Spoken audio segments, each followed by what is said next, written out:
one, the primary group of individuals that come into our office and test positive for HIV are young black men, 18 to 25. Most are college students. Wow.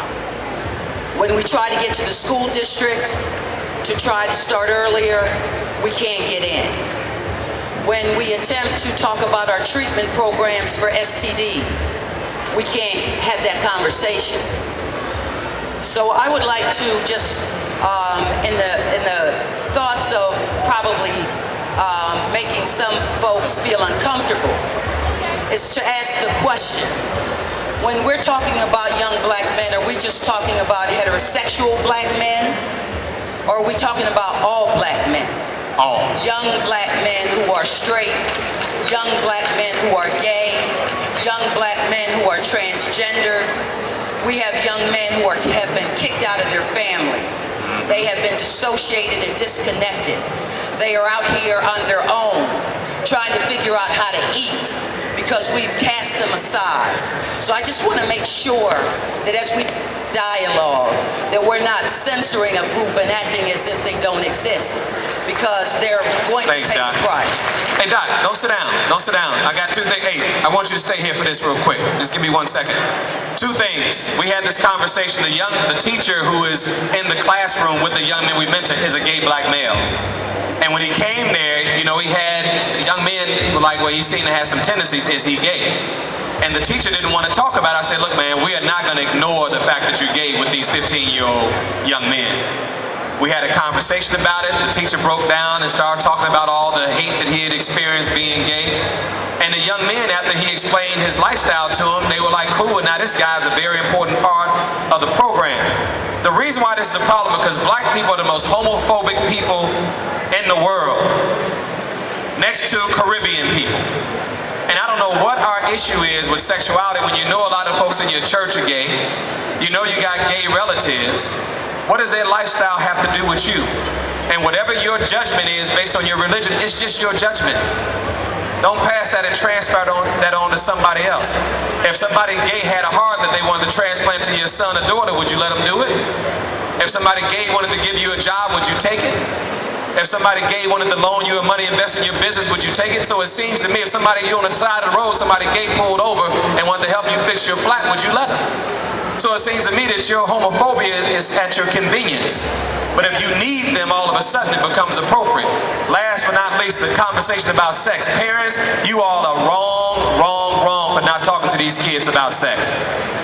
This whole idea of abstinence and tell these kids just say no is the most naive, immature, and retarded thing. No offense to retarded, but I mean in the real sense of what retarded means, arrested development. I've been talking to my daughter about her sexuality since she started talking about her body parts. Inappropriate touching. My daughter called me when she had her period. This is a very normal function. These things should not be hidden. They're normal. When my daughter had sex for the first time, she told me 2 weeks after she told her mother, because we have that kind of relationship. But in defense of parents, let me just say that you can't teach what you have not been taught. How about that? So I would suggest that as we have a Bible in the house, we should go seek. They say we perish for lack of knowledge. What that means is to me, to someone who's seen the results of our silence, is to say, go to the bookstore, investigate a text, and look at having a house, because in South Carolina, I don't know what they do in Chicago, but in this state, the law says that in the classroom, they are not permitted to discuss homosexuality. Wow. They are not permitted to discuss any form of sexual orientation other than heterosexuality. So what that means is that we must do it as a black family. We must get that book. We must sit down. We must be askable people so that they are not out in the street talking to strangers who will give them the information that they want them to have. Young people, how many of you all parents have never had a real conversation with you about sex?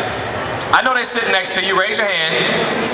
If your parents have never had a real conversation with you about sex, I'm talking. See, mama, you wrong. Your son's sitting right here.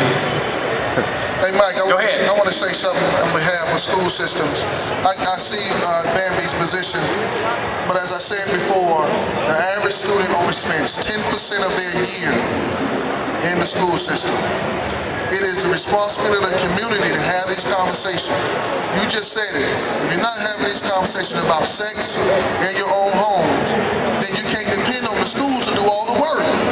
We cannot raise your children. It is your opportunity to share in the responsibility, and what we have to stop doing is running from accountability. I'm just standing here to tell you that we are doing the best we can to fill every gap. When a child comes back to us after being with y'all for 90 days through the summer, we got to push reset and gain ground all over again. When we give them away back to people on Friday, what are we getting back on Monday? A new product all over again. So we're constantly shaping and molding.